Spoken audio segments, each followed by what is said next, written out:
Eleazar, called Avaran, and Jonathan, whose surname was Aphus.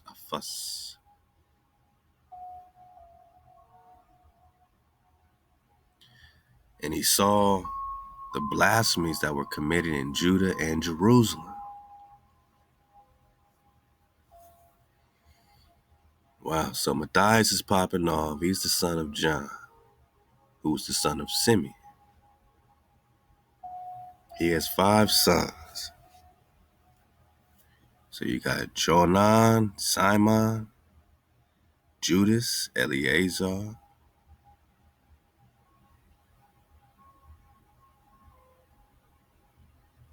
and Jonathan. And he saw the blasphemies that were committed in Judah and Jerusalem. He said, "Woe is me, wherefore I was born to see this misery of my people and of the holy city to dwell there, when it was delivered into the hand of the enemy, and the sanctuary into the hand of strangers." Man, ain't we going through that? I mean, we have a lot of parallels with this Maccabees.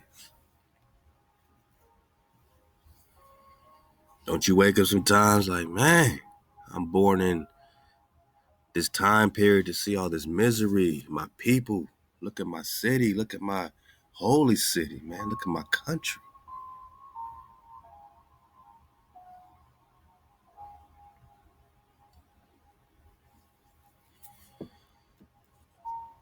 I was born to see this misery of my people and of the holy city, and to dwell there when it was delivered into the hand of the enemy. All these hijacks done turned Nagaville into Hijackville, and the sanctuary into the hand of strangers. Her temple is become as a man without glory.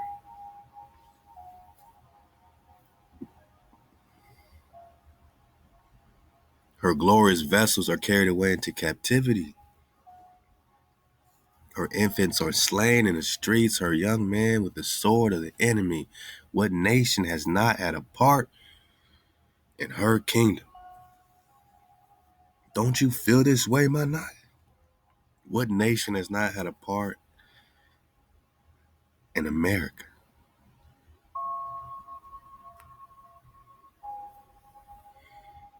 And gotten of her spoils. Don't you feel this way, my night?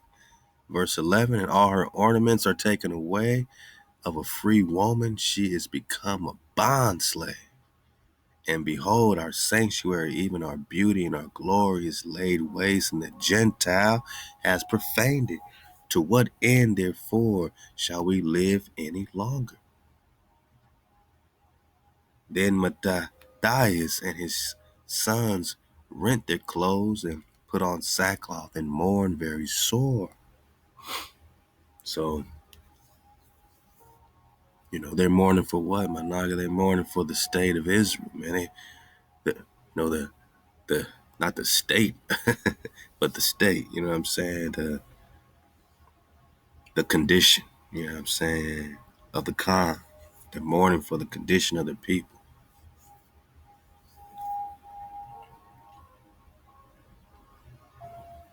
Shall we live any longer? They rip the clothes, they mourn in verse 15. And in the meanwhile, the king's officers, such as compelled the people to revolt, came into the city of Mourning to make them sacrifice. And when many of Israel came into them, Mattathias also and his sons came together. Then answered the king's officers and said to Mattathias on this wise, Thou art a ruler and an honorable and great man in this city, and strengthened with sons and brethren.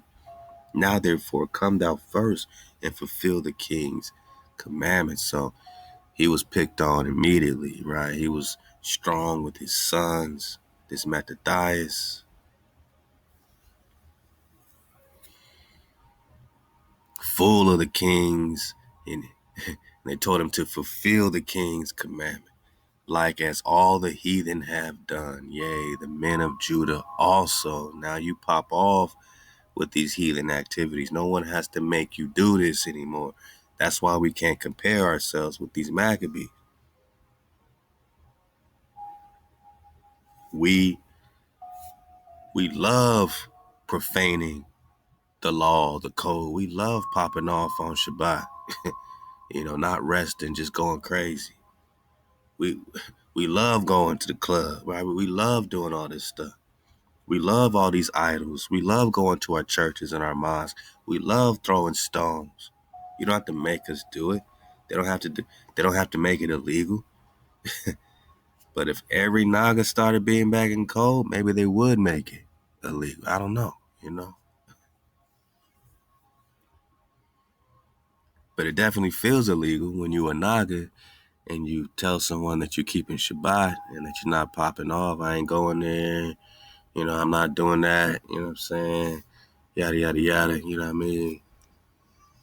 Like, that's when it gets, just into a situation, where you feel that you're offending somebody just by being you. You know what I'm saying? You know.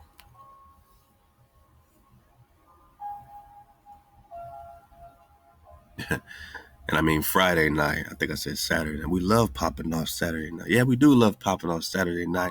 Shabbat show 2.0, man. Let's go. But Friday night, you know what I'm saying? You know what I'm saying? So, no one has to, trick us into profaning our Sabbaths anymore. It's very easy for us to do that already. We don't need a Maccabees comparison or a Maccabees push to say, forget the Sabbath. We're at war, so forget the Sabbath. Our people already have forgotten the Sabbath. We have to tell our people to remember the code, to remember the Shabbat. I mean, that's the type of frequency we're in right now. You know what I'm saying? In real time. I mean, we gotta protect our Shabbat. We gotta protect our Sabbath. We gotta protect our rest until it is literally impossible. That's this case scenario. That's the Maccabees. It became impossible to rest. It became impossible to keep Shabbat when you got an army kicking down your door. That's when they knew that it was going all the way up. There was no other way to go. If they had to go to war on Shabbat, they know that this was, pretty much the beginning of the end. You know what I'm saying? That HaWah, had that much hurt and pain, that it was going all the way up. HaWah was no longer protecting us on that Shabbat because we had not protected that Shabbat. You know what I'm saying? This is a different time today. We are beginning to protect our Shabbat again. Ain't no army coming up against us on Shabbat, my not. Oh no, not this time around. This is a whole new frequency. Hey, you don't believe me? Then I ask you to be a witness. A nation in code being trampled on the Shabbat. This is what you have to, pull out of a hat because that just does not ever happen and will not ever happen. A nation in code, not coming off the idolatry, but literally just popping off, putting all that stuff away, that energy like we just read, you know what I'm saying? It's being, in Jeremiah 31, that energy is being written in our inward parts. HaWah's code is in our inward parts. I mean, for real.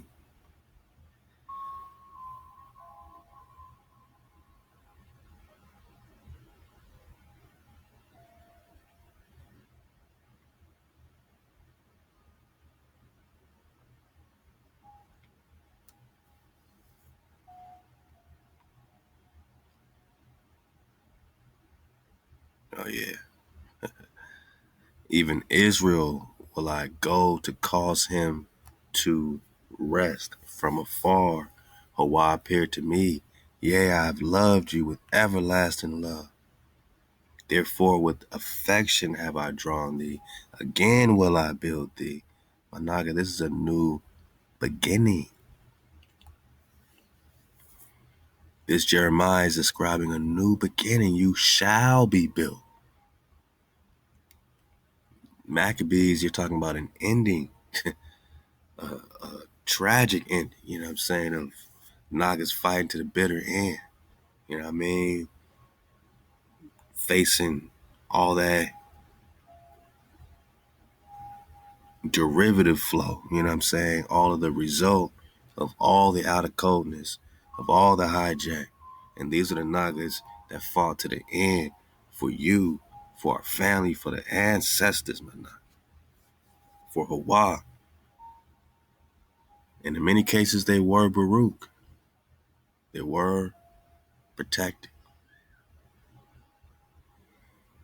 HaWah says, you shall be built, O Virgin of Israel. Again shall you be adorned.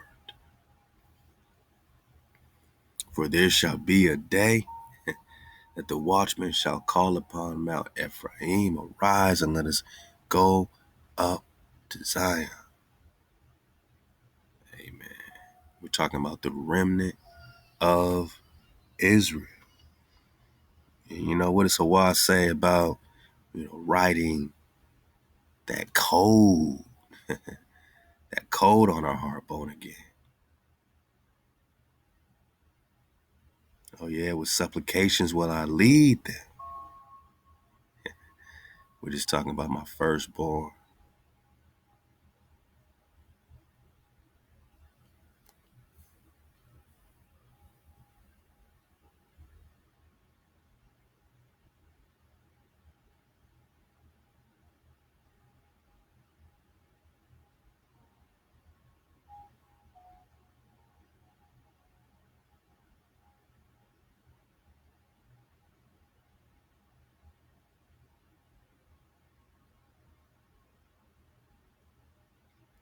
Halal HaWah.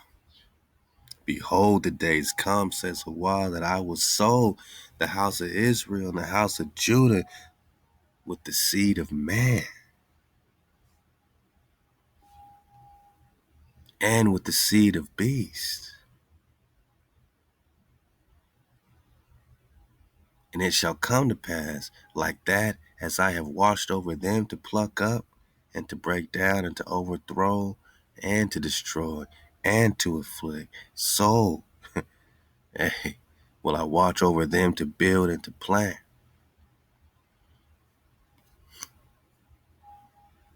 So what does it mean for HaWah to watch over you, to pluck up and to break down? So you have a Maccabees period where Israel's literally being overthrown, broken down, right? To overthrow, to destroy.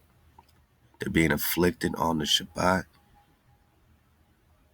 And then you have a period where I will watch over them to build and to plant. In those days they shall say no more, the fathers have eaten sour grapes.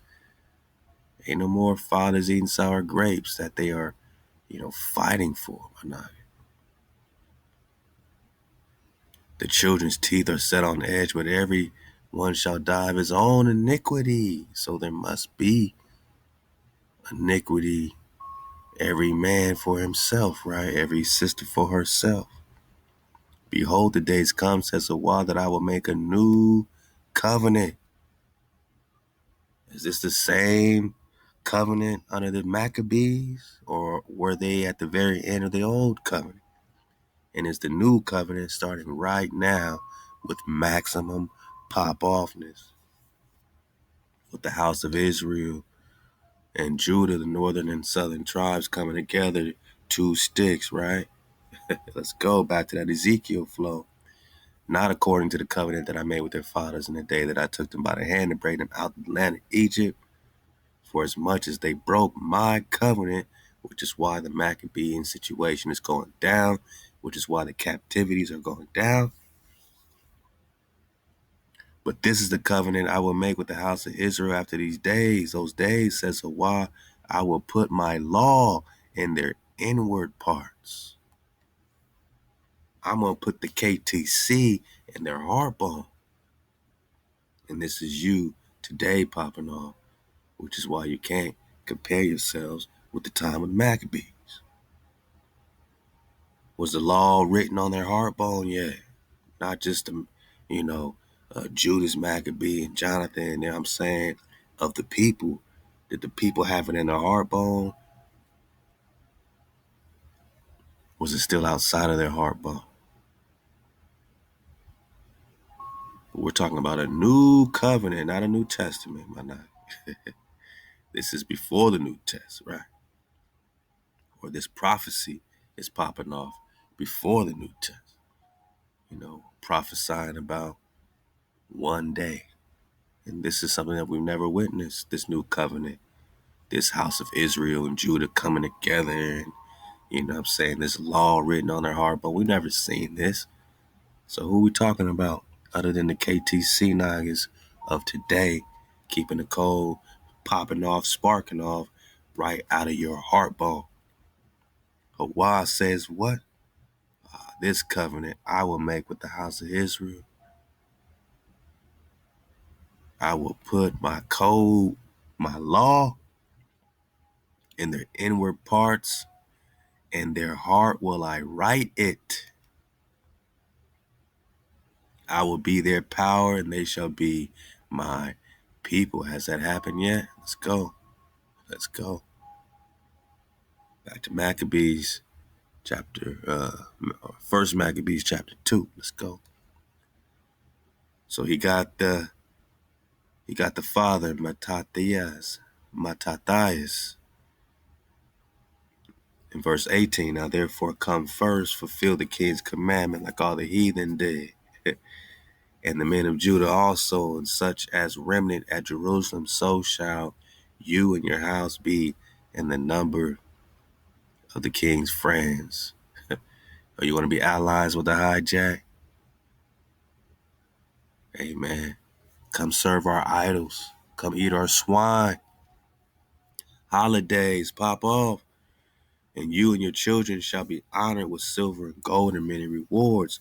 Then Mattathias answered and said with a loud voice, though all the nations that are under the king's domain obey him and fall away everyone from the religion of their fathers and give consent to his commandments, yet will I and my sons and my brethren walk in the covenant of our fathers.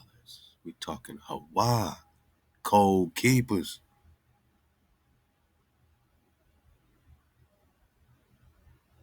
So we're talking true to life code keepers that end up being attacked on their Shabbat and have to, they're gonna have to run it. They're gonna have to run that fade. You know what I'm saying? They're gonna have to, pop off that war because they have no choice, man. No choice, no rest. They can't get a minute apiece if they try to hit the lottery. The lottery couldn't give them no peace. Not when your children's lives are at stake because someone's coming to slay them specifically on the Shabbat. You ain't in that situation. You keep your Shabbat.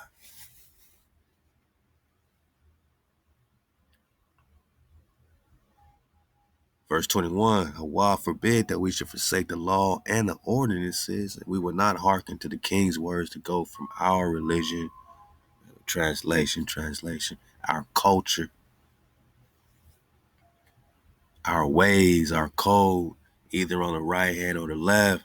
Now when he had left speaking these words, there came one of the Jews in the sight of all to sacrifice on the altar, which was at Mourning, according to the king's commandment. He wanted them to sacrifice to false gods,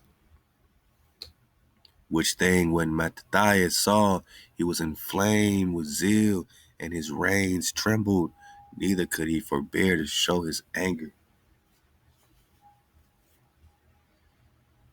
According to judgment, wherefore he ran and slew him upon the altar. Wow. So Mattathias, he saw one of the Hebrews go and start worshiping this idol, and he killed him on the spot. Also, the king's commissioner who compelled men to sacrifice, he killed at that time, and the altar he pulled down, man. You know the stones on this ark right here to pull down the altar in the sight of this king, to slay the king's commissioner in front of him, and the Negro trying to worship false idols, man. Thus dealt he zealously for the law of HaWah, like as Phineas, right? That reminds you when Phineas had to pop off so he can hold off that plague. Did unto Zambri, the son of Salom. And Mattathias cried out throughout the city with a loud voice, saying, whoever is zealous of the law and maintains the covenant, let him follow me. Whoever is KTC, follow me. So he and his sons fled into the mountains and left all that ever they had in the city.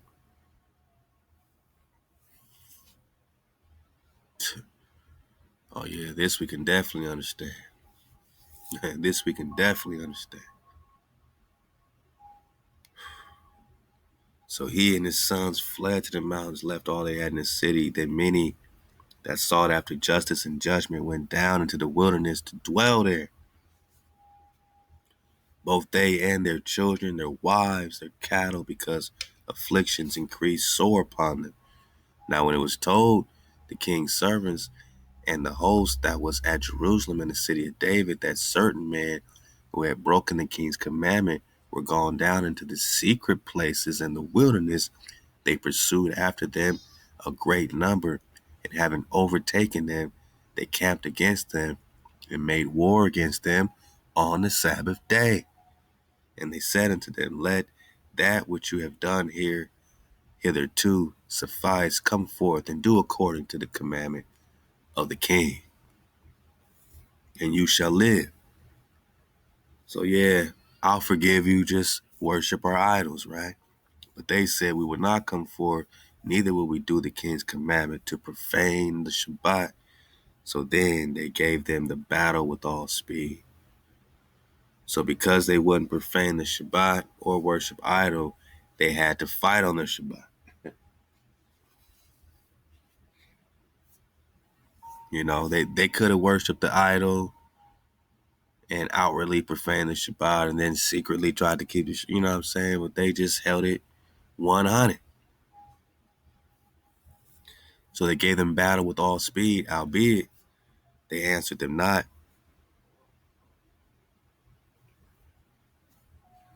Neither cast they a stone at them, nor stopped the places where they lay hid, but said, let us die in our innocency.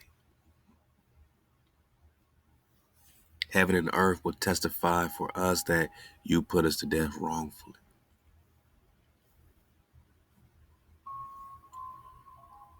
You know, so instead of fighting and protecting their families on the Shabbat, because it was the Shabbat, they took the route and said, well, you know, this kind of reminds me of the Ecclesiastes, I think it's 9 or 12, breaking down being too good, time and place for everything type of thing. And, these particular, ox and aquas, they said, nah, man, we're not going to throw a stone. We're not even going to fight. Verse 38, so they rose up against them in battle on the Sabbath, and they slew them with their wives and children and their cattle to the number of 1,000 people. This is what we just read.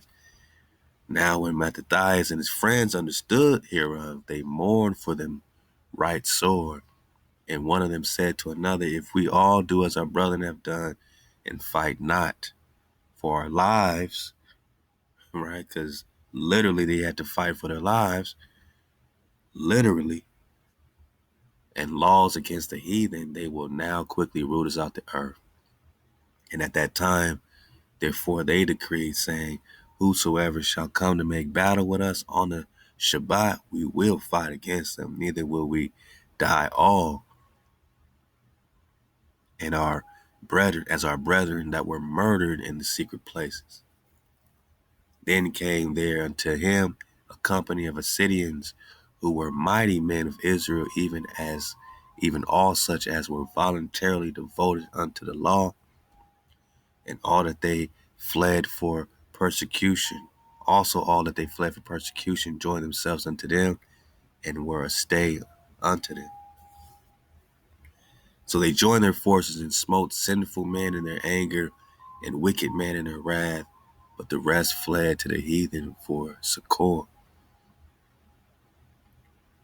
Then Mattathias and his friends went round about and pulled down the altars, and what children soever they found within the coast of Israel uncircumcised, those they circumcised valiantly. They pursued after the proud men, and the work prospered in their hand. So they recovered the law out of the hand of the Gentiles and out of the hand of the kings, neither suffered they the sinner to triumph. Now when the time drew near that Mattathias should die, he said unto his sons, now have pride and rebuke gotten strength, and the time of destruction and the wrath of indignation. Now therefore, my sons, be you zealous for the law, for the code, and give your lives to the covenant of your fathers. Call to remembrance what acts our fathers did in their time, so shall you receive great honor and an everlasting name. Was not Abraham found faithful in temptation, and it was imputed unto him for righteousness? Joseph in his time of distress kept the code, the commandment, and was made Lord of Egypt. Phineas our father, in being zealous and fervent, obtained the covenant of an everlasting priesthood.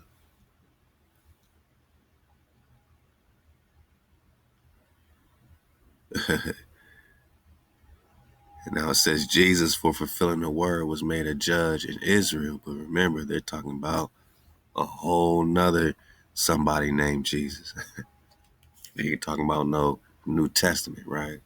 They're talking about what happened previously. Well, let's go. So really, that's Joshua. They're saying Joshua, for fulfilling the word, was made a judge in Israel. Caleb, for bearing witness before the congregation, received the heritage of the land. David, for being merciful, possessed the throne of an everlasting kingdom.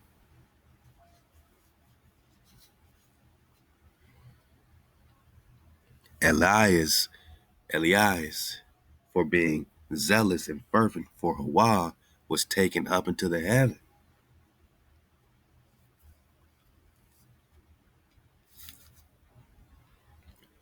Ananias, Azarias, and Misael, by believing, were saved out of the flame.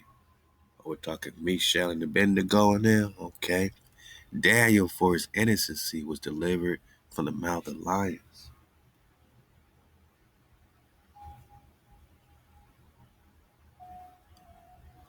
And thus consider you throughout all ages that none that put their trust in him shall be overcome.